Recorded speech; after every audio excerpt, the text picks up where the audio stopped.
This is our 5th circumcision drive and we are now here at Paseco Covered Court. Ang expected natin today na number of participants are 300 kids and more waiting outside. Nahuhuli yung skills namin kasi ang dami namin patience. Katulad ng sabi niya, mahasa yung skills and exposure na rin po. Tsaka makakatulong din sa community.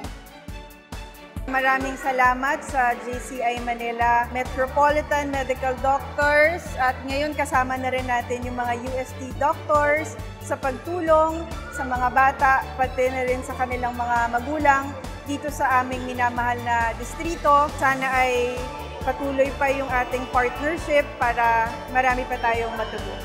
Malaking tulong po sa aming komunidad.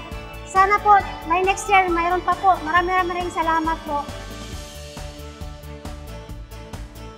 JCI Manila, let's go! Great!